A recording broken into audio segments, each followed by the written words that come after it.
almost everyone has had a remote control car at some point in their life, whether that be for your kids or whilst you were a kid. And so they're seen as fun, plastic toys.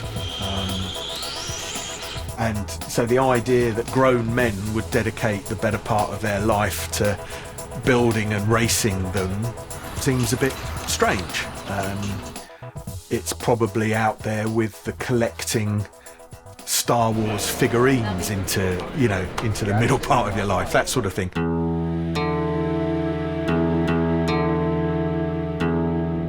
There's three things that gets people really hooked into it. Right? One of them is the engineering. So, these things are precisely engineered racing, exotic racing machines. They're not toys. They're carbon fibre, alloy, titanium. You speak to F1 race engineers and they say that they look at these cars with fascination. They understand we can do more in our setup with these cars than they can in the pits at a Formula One race. If you imagine one of these things doing 70 mile an hour up a straight, that's impressive enough, but that's scale. You've got times that by 10, so they're the equivalent of 700 mile an hour cars going around a hairpin corner at 30 mile an hour. Well, if you imagine an actual racing car that can go around a hairpin at 300 mile an hour, it's going to be a pretty high-tech, complicated bit of kit. It's also the idea of remotely controlling something. It's kind of fascinating, never-ending kind of exploration of connection and control. You're standing at a distance from them, remotely controlling them with your hand and almost feeling what they're doing, but it's through the eyes, through the senses. And then the third thing, of course, is actual racing. Every now and again you have a really close race with somebody, nip and tuck, overtaking each other corner to corner, and win or lose. That's an addictive sensation that you want to do again and again.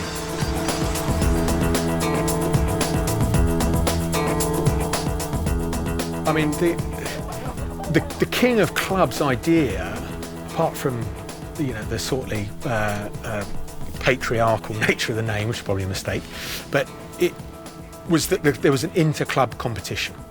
This is owned by the clubs. King of Clubs, I think, is a fantastic event. It's like everyone's friendly, everyone helps each other out. But also, when we're on the track, you're our wildest enemy. We want to beat you. Yeah, I mean, the King of Clubs, it's a new event. Andy Hyde's doing a great job in trying to promote that and try and support the clubs. I didn't intend to be organising this whole King of Clubs. That's not, the idea wasn't that I end up organising the whole fucking thing. That's just how it's turned out.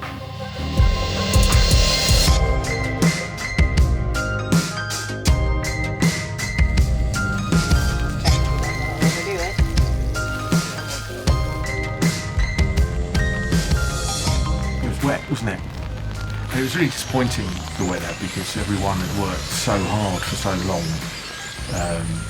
to put the first event on, to open the season, and then get this sort of microclimate of absolute cats and dogs rain all day was a little bit of a disappointment.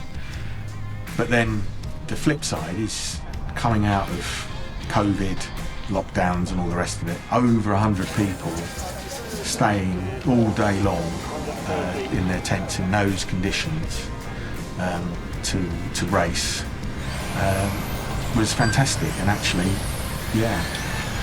I think a lot of people forgot about the weather in the end and just had a really brilliant day. Ollie Jeffries turned up, won each round of qualifying, and won both finals. Goes away, maximum points, happy days. My name's Ollie Jeffries. I was born in Gloucester, lived here all my life, 34. Raced RC cars for 23 years. lost track now. It's been a big part of my life, and I don't feel like I do a great deal else with my life apart from work and go racing. I'm 13 times British champion, sort of across 12 scale and touring car, so it's two very different cars. I've made World A finalists, which is top 10 in the world. My best result is 4th place. It's quite recent. It's the most recent World Championships we've had until obviously everything went into a bit of lockdown. So yeah, it's been pretty successful, but I don't really look at it, I don't have trophies around to remind me of that stuff. You always you want more, really, so you're never really that satisfied with it. I don't really look back at races. Do you generally remember the races that something maybe went wrong and you kind of like, oh, I could have won that race, or that should have happened at this race? So yeah, I don't sit at home. I'm not that kind of person where I'm very sort of sentimental. There's something my wife's always said, even outside of racing, I'm just not, I don't keep Christmas cards or things like that like some people do. And it's the same with trophies and old cars. I don't keep any of that. I just want to go to the next race, really. Family time kind of, it doesn't get put aside, but yeah, racing does take up a big chunk of my life. And my dad also did full-size motorsport. He did a lot of rallying in the 80s and 90s, so that's probably where I get a lot of anything interested with sort of wheels, cars mainly, but yeah, if it's got wheels, I generally like it. I mean, I really hate losing, and it really sort of, even across a day, if you make a small mistake but it doesn't affect the outcome of the race, I just want everything to be perfect. And there's things in other aspects of my life that I don't necessarily strive for the same perfection, but in terms of competition, I would just do whatever I could to try and win.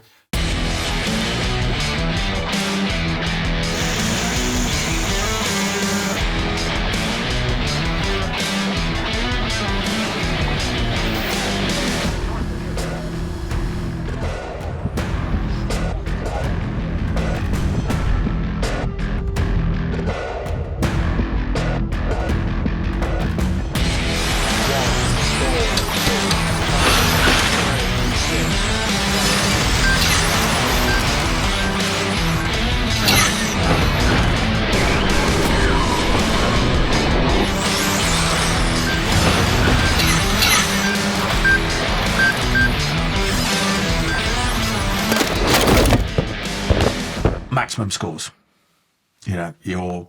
So Ollie's won everything. All 8 rounds of qualifying and all 4 finals. I think when you know him a little bit, you know that inside he's feeling it, and he is under pressure. But from a fan point of view, he looks absolutely cool as a cucumber and faultless. You don't see him make a mistake. You don't see him run off track. He's unchallenged, literally unchallenged. It's like the other guys are hoping that he'll make a mistake, but he just doesn't. Chris has the pace, but perhaps he just doesn't have the race. If she was stuck anywhere, she'd be meowing, so I wouldn't worry. What, would she go? Yeah, exactly. She's fine. She's just hiding somewhere. Would she be panicking?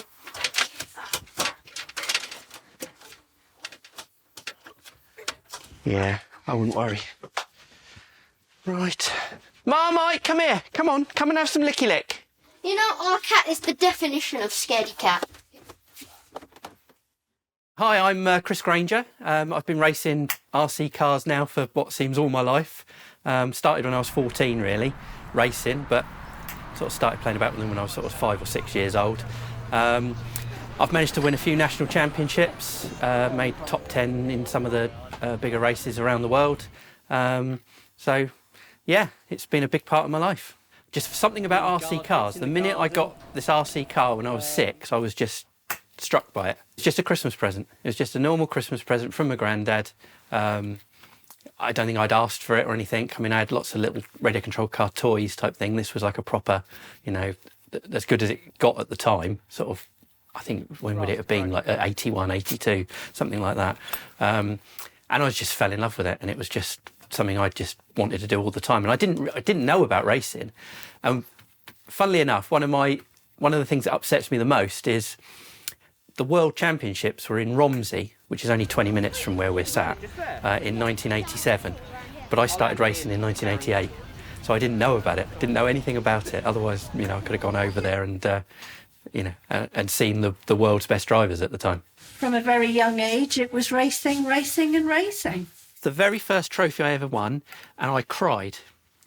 And the reason I cried, you might not be able to use this bit, but my dad said, "You've won a platted turd." It's lovely, it's lovely. But I mean, in his younger day, when we used to all go together, I used to sort of just put my fingers in my ears and my head down because I couldn't bear to watch it, because his dedication was so great.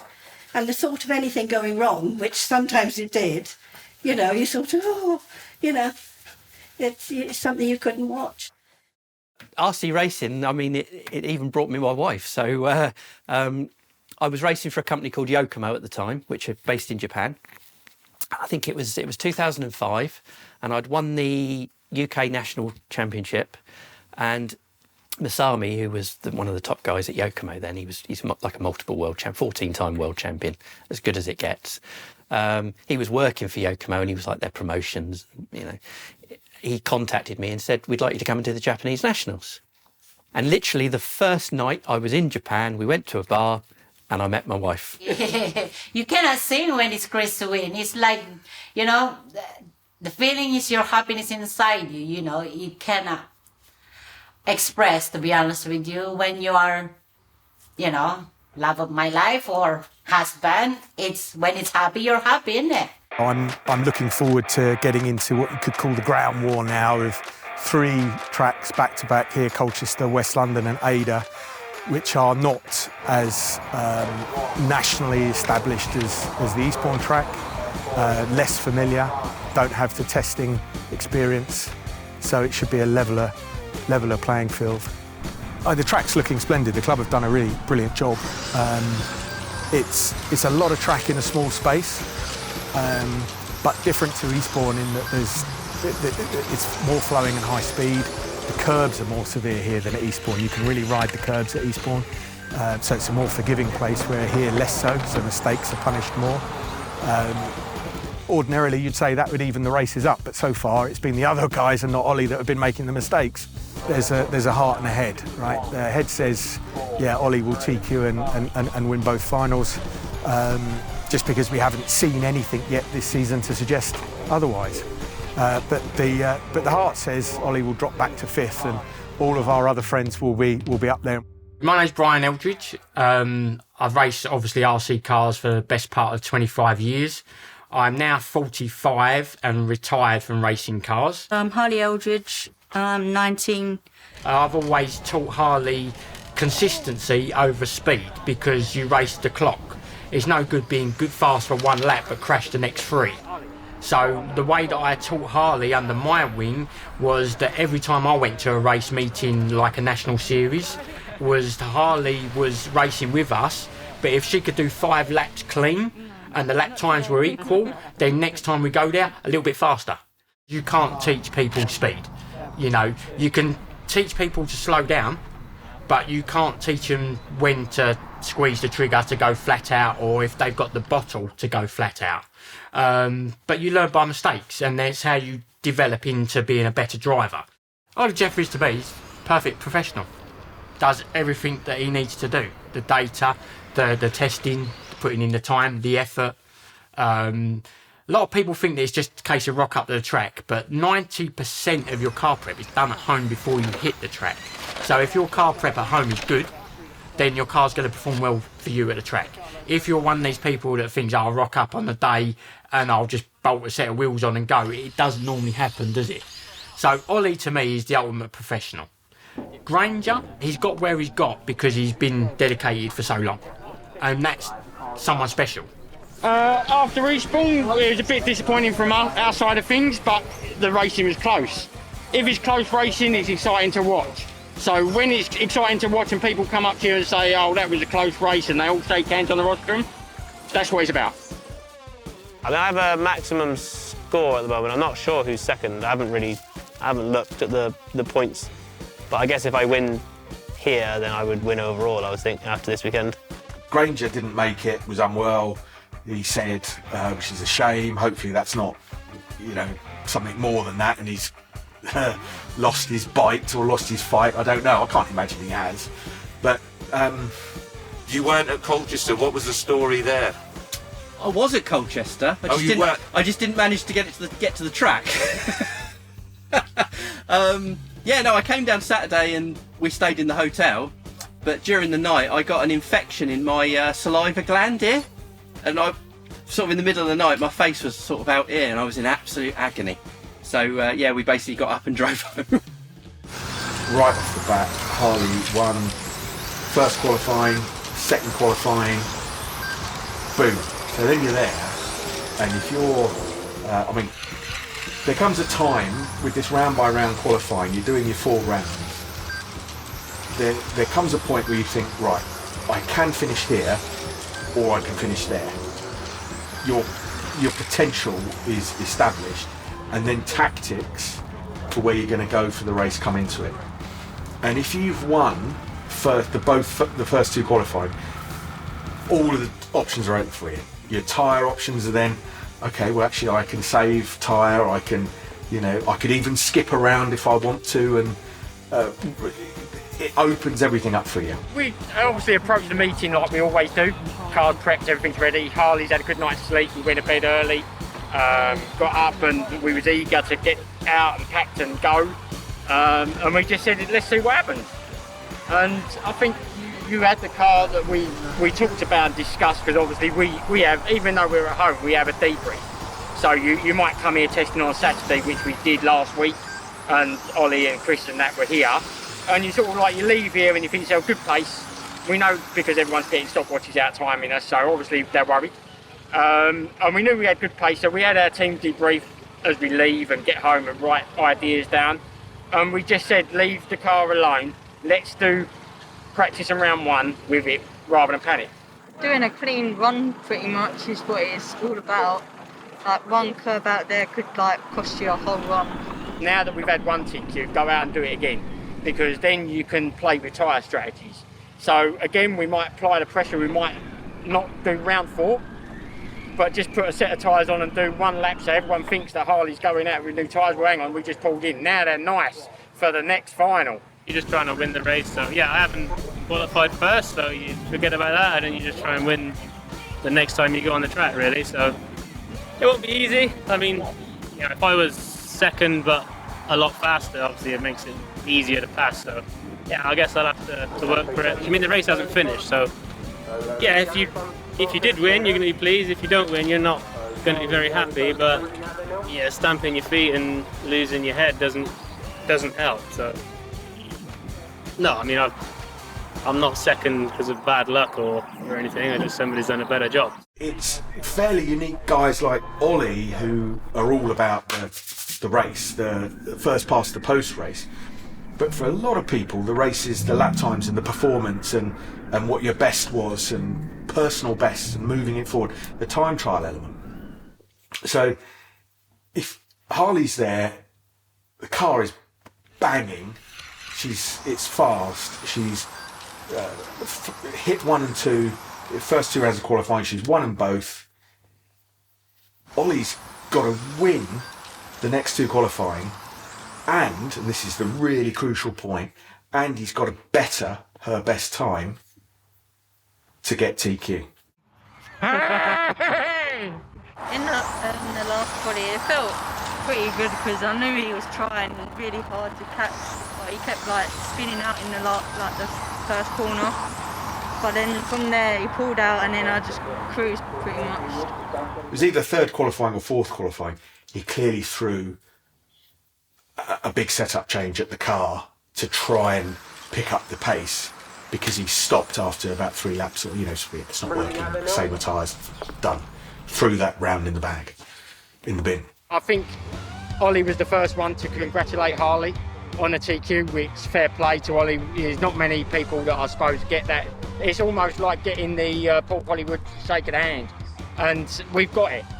We feel like we've had this long journey, and today we've we've sort of like not reached our peak because we want to go on and on and on, but we've broken something in what we needed to find. And, you know, hats off, thanks to Yokomo, thanks to you guys for putting us in that position to work harder, to get there. And like I say, as a proud dad, well done.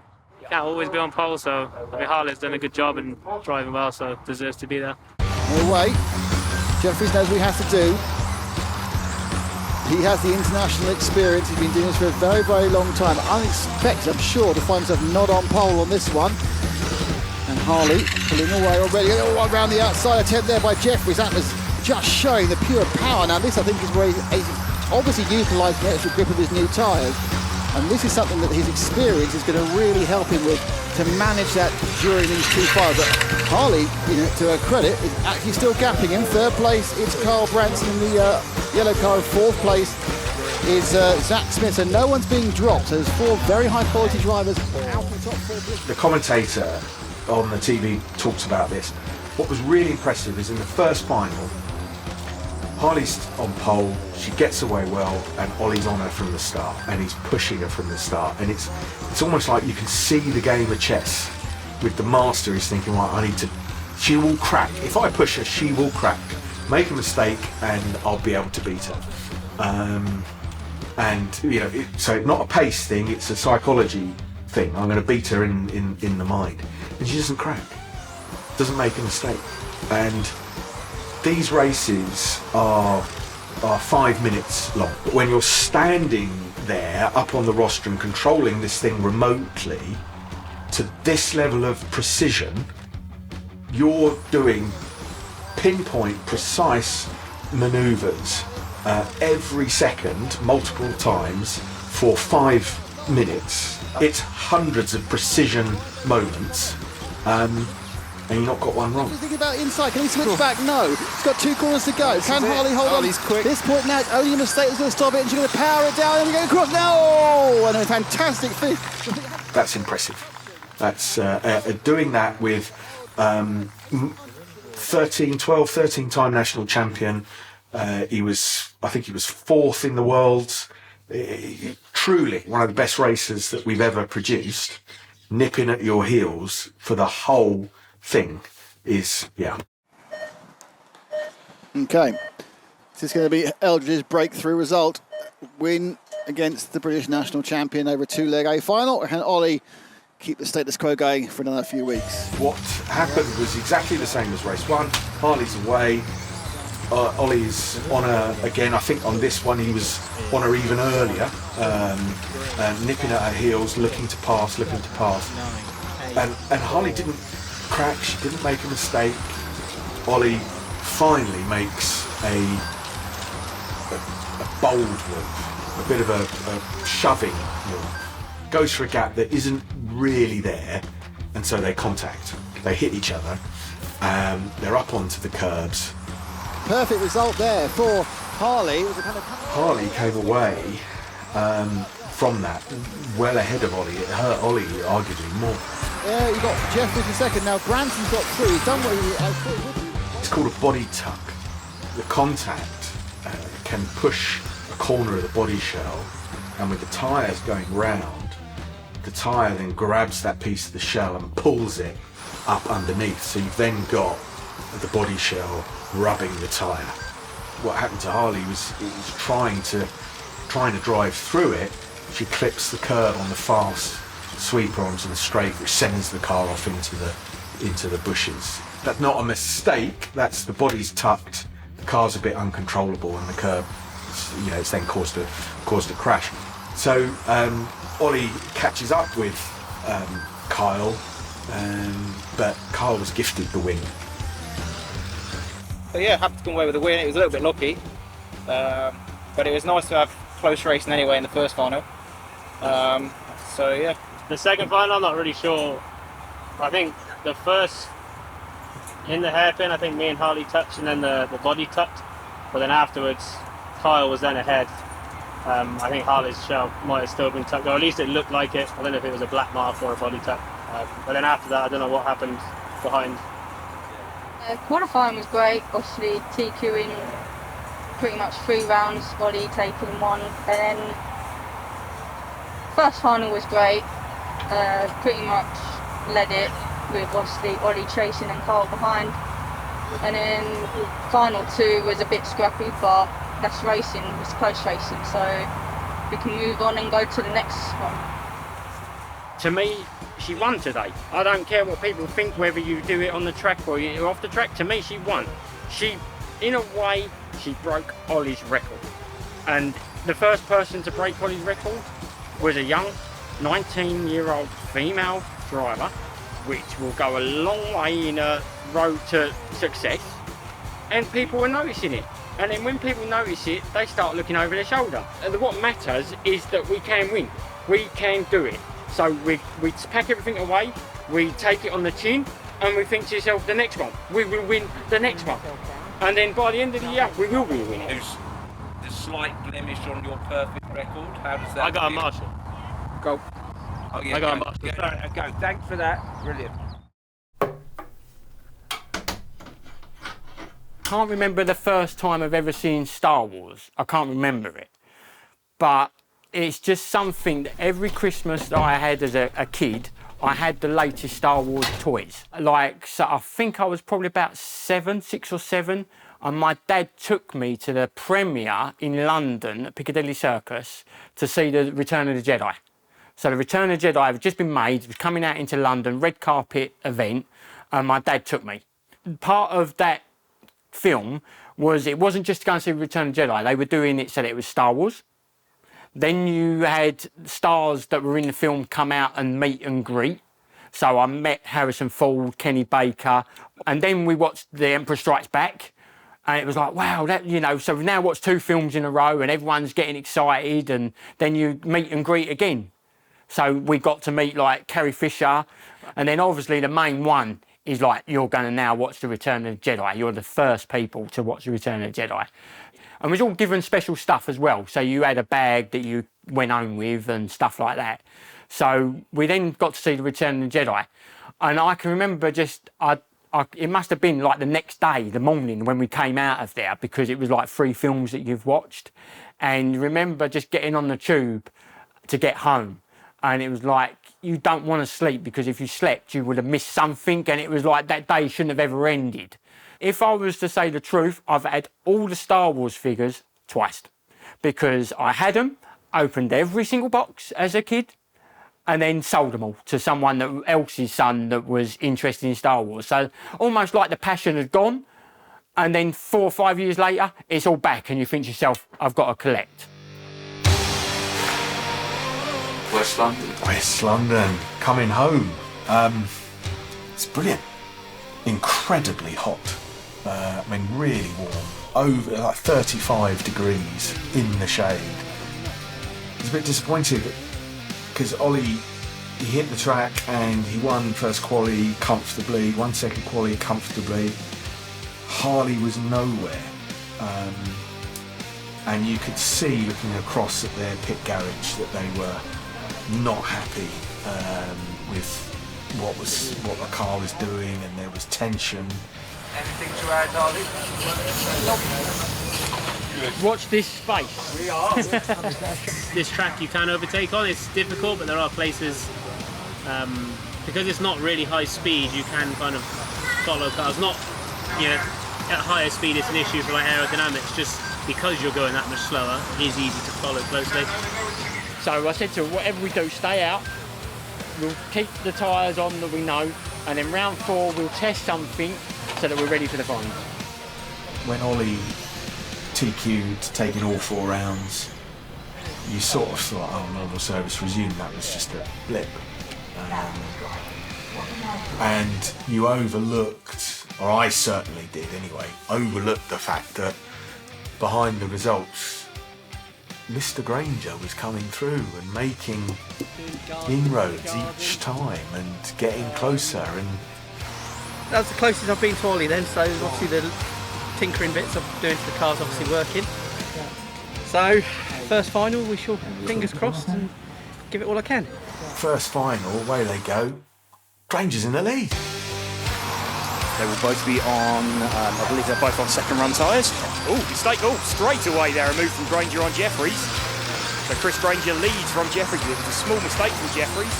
I think, to be fair, even the other guys who were in the final were watching Chris and Ollie put on a display of racing, because you forgot that there was 8-10 guys out there, whatever. You just, all eyes were on this nose to tail battle for 2 5-minute finals between these two drivers. It was brilliant. It was what RC racing's all about. I enjoyed it. The car was working really well, but the car's been like that all day. It's been better at the end of the run than at the start of the run. Probably my tyre, what I'm doing with tyres. Yeah, so hopefully more of the same in the next one. The second final, Chris wins it in the last corner, at the last lap, with a move that, it's pretty border, you know. I mean, door to door, yeah, okay, just about, but He's going to send it. Chris gets it. Chris gets it as they cross the line. So a little bit of an elbow through the D. Fantastic racing by these two veterans of British touring car. touch one curb, touch the other curb, you just sweep it back round onto the start finish straight.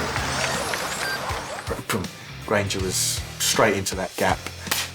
Touch door to door onto the straight, which is, well, that's racing. And from over the line, win last lap. Brilliant to watch. Absolutely brilliant to watch. Pretty good. Yeah, I enjoyed that. Yeah, I made a couple of little bobbles and mistakes, but I could see that I was about the same speed as him. And then going into the last lap, I thought, well, we're so far in front third, I can just try a move. And even if I don't pull it off, I can just let it go or whatever. So I thought I'd just try and send it down the inside. And But to try it on the last corner. Well, I didn't want to show him too early. I mean, you want to win, but it's a good race. You're always disappointed if you lose, but it was a good final to race. It wasn't like I just crashed or something like that. You got sort of beaten fair and square. So I mean, the next tracks we go to are quite different. So I think just carry on as we have been. He hasn't won a race for 4 races here, and he'll have his work cut out at Ada because it is a track they don't go to very often, and it's a different challenge to here. It's a different challenge to Colchester, so he'll have his work cut out. It'll be good. It'll be a cracking race there. Good morning. Welcome to RC Racing TV. You're joining us here for the King of Clubs, the final round of the series for 2021, being held at the Ada circuit in sunny Shoreham. Yeah, we've got a few new things we're running this weekend, so it's good to test stuff at a race where if you go to a track on your own and test it, it's fine, but you haven't got that sort of element of track changing where you've got others to compare to. Loves his racing. He's worked hard at it since he was, 11 or 12 years old. Puts everything he's got into it, and it's his main thing. It's obviously his hobby, and it's the main part of his life. And what we're doing here is Mick forgot to set up the meeting, so we don't have a race meeting right now.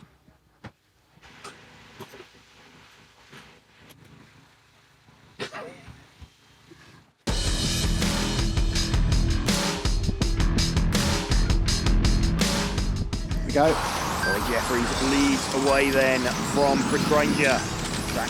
In qualifying, the others were close lap times wise, and it looked like there might be a little bit of a thing, but as soon as the lights went out, but as soon as the beeps went to start the final races, Ollie just slipped it into 5th gear and went away from them in each final. So I think at this point still, if they carry on like this, Chris will be second overall, and there's a battle for third.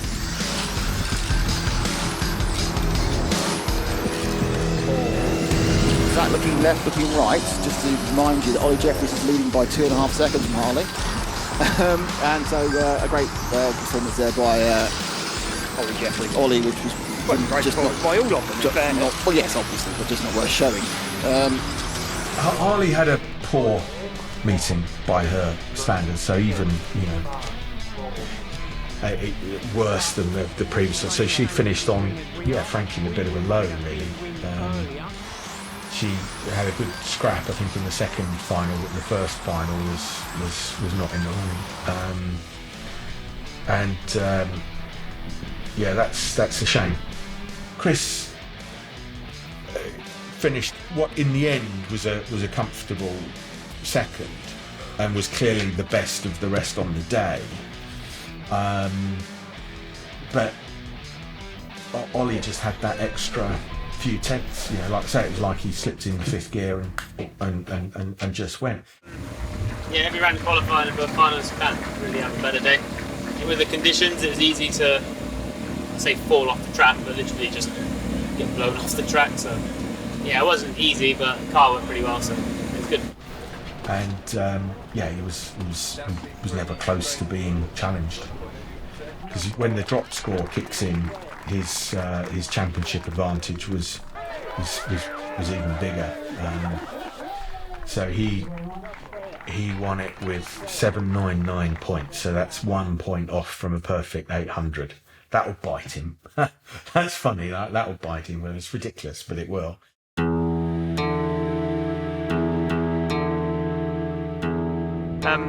I managed to win the King of Clubs Championship and the Nationals. I don't think it's been my best season, if I'm honest, in terms of my own expectations. A bit disheartened about the end of the King of Clubs Championship, not winning or a decent position.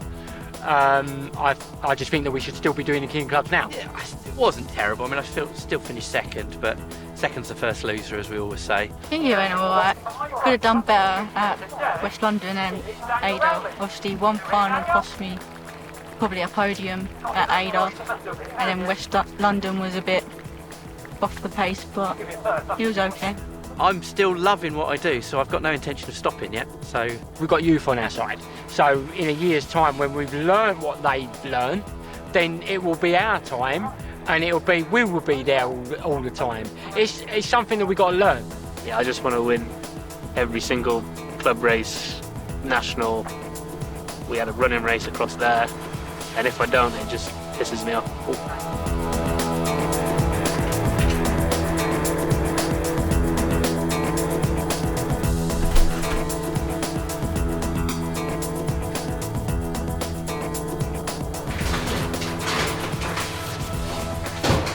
The most accessible form of motorsport by a country mile. You can talk to the likes of Ollie and draw breath at how much they spend on their tyres and their cars and all of those sorts of things, but compared to full-scale motorsport, real motorsport, it's a drop in the ocean. So it's very affordable. So I'd encourage anyone to have a go at it from that perspective. But the big picture, Sel, is that the country needs more people interested in science and engineering and those sorts of things, what they call STEM subjects. That's patchy for the kids at best, and pursuing hobbies and interests like model car racing is the perfect way to develop an interest in making things work and how things work and how you make them work better, and how you improve them. And that would be, for me, the main way of selling it, because that gives it a reason, that gives it a purpose. That's why we do things like this. It's not just for fun to do something on a Sunday. It actually advances our knowledge of things, and that's got to be good.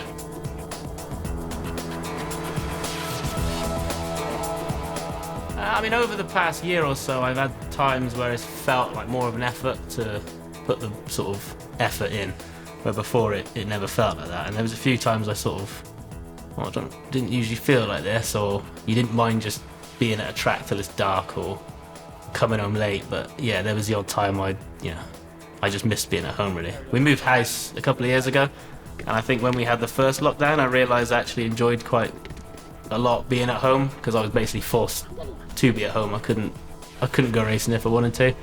So yeah, maybe something then sort of put something in my head, but I didn't really think too much about it then. And then this year, over the course of the year, I just got to a point where I thought, okay, now's probably a good time to stop.